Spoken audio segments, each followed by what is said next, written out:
Hey guys! I wanted to do a quick video on the new patch that's coming out, the first Season 3 patch that's coming out on the 15th alongside the new heroes, and my thoughts on where I think the game's going, how this patch will lend to where it's going, what the patch actually does to maybe the meta, and things in the patch that I like and things in the patch that I dislike. Basically just my thoughts on the patch, because I get asked those sorts of things quite a lot while I'm streaming, and I thought I'd make a video to just, compile it all. First and foremost, the new heroes are coming out, which I'm super excited about. Last time, I was a bit excited, sure, but Shinobi was a bit boring. Centurion's a bit boring. I mean, Centurion was cooler than Shinobi, but this time I'm super excited. I like both characters a lot. They look super interesting, super cool, especially Highlander for me. I'm so bummed that there's no female Highlander because that would just make sense, right? Historically, somewhat. More than a female gladiator. Anyway, I'll do guides for both the characters as in-depth as you'll be able to find. And yeah, I can't wait to play them. Alongside the addition of new characters, there's quite a few more minor changes, some relating to balance, some just relating to just like quality of life changes. They are changing some of the rotations for maps, namely any maps that have loads of ledges. Which makes sense. And this is for duels, and this video is going to be mainly geared towards duels because that's the game mode I play most. So any map that was a little bridge map is being changed to a bigger courtyard, which is what the competitive community has been asking for a long time. But yeah, and all in all, it's good. It's good. I mean, ledging people in 1v1s, while it's funny a couple times, it's just there's no real skill to it. So it makes sense for duel maps to have less ledges. They're also adding an anti-running away system, which stops people from fucking around too much, so if you're running away from your opponent too much, or if the game registers that you're just avoiding combat too much, then you're going to get a decrease to your movement speed, your opponent's going to get an increase to their movement speed rather, and you are going to suffer from a degenerating stamina bar. Next thing that caught my attention on the list, if I've read it correctly and understood it correctly, which I honestly might not have, I couldn't quite tell what they were saying, but I think that they're making it so that your neutral color palette, the neutral colors that you have and wear in duel matches, you are now able to apply to your character for the attacker and defender slots. So when you're playing 4v4s, you'll be able to have your character look the same as they look in duels. I hope that's the case, because I don't know, since the game released, I was like, well, this should definitely be the case, and I'm much more excited about it than I probably should be, but yeah. And then, as we go further onto the list, there's a lot more to do with balance changes and combat changes. I needed to say something first, though, because a lot of people have been saying this to me on Twitch, talking about the Season 3 changes without quite understanding something and getting a little bit mixed up, which is understandable. So, first and foremost, there was a thing called the PTR. This was testing loads of defensive meta changes or changes to the meta to try and shift it away from a defensive meta. It wasn't necessarily the most successful thing, but it was just testing loads of different types of things and seeing what works, seeing what doesn't work.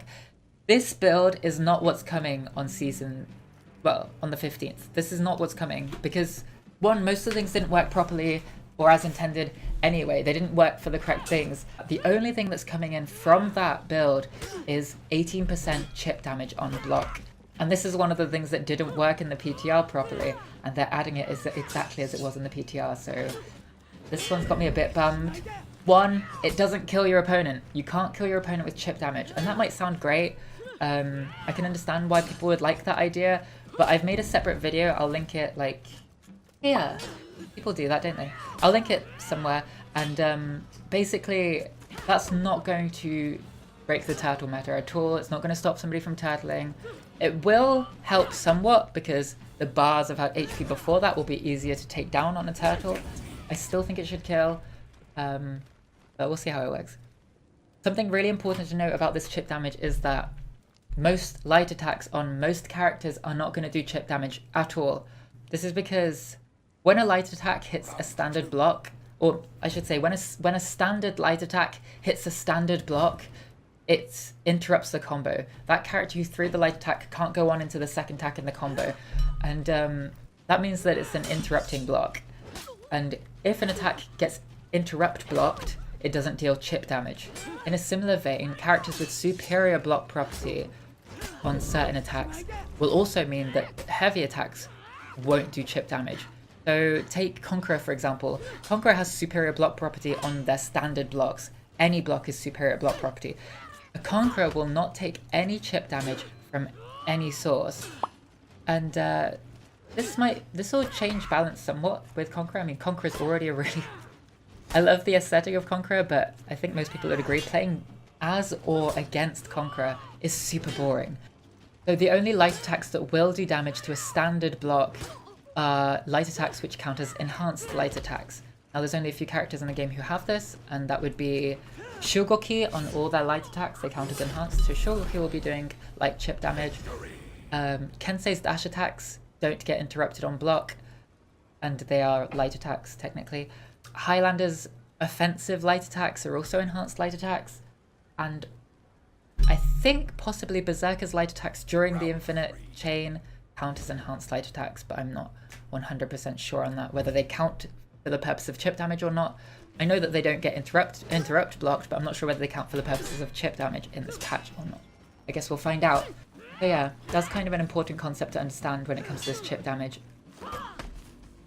Now moving on to another topic, they are also trying to slowly phase away unlock tech. They call it unlock tech so that it doesn't sound like a plain bug slash cheat slash exploit, which actually is what it is. But anyway, probably will get flack for even saying that because there's some very high defenders of unlock tech.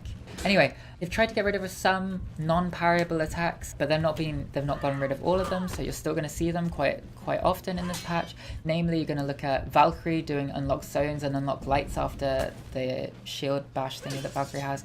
Maybe they'll have a second opinion on that, a second look at that because of the tournament recently and they finally got to see for themselves. But yeah, also they got rid of a lot of the unlock tech on Nobushi dash attacks, which is great. Nobushi zone can still be unlocked though, as far as I can tell, and hit almost instantaneously, so that's something they need to look at still. Also, another thing that's sorely lacking from these Season 3 changes, there's not a single change to Raider Charge. For anybody who watched the tournament, I'm sure you were as sick as I was. I mean, it wasn't like I was surprised, but yeah, not a single change to Raider Charge, so Raider will still be number 1 spot. Long story short though, the meta's not going to change. Number 2 spot will still go to Warlord because there's no changes to Warlord in this patch either. And if you watch the tourney again, Warlord was pretty much in every game for at least a map.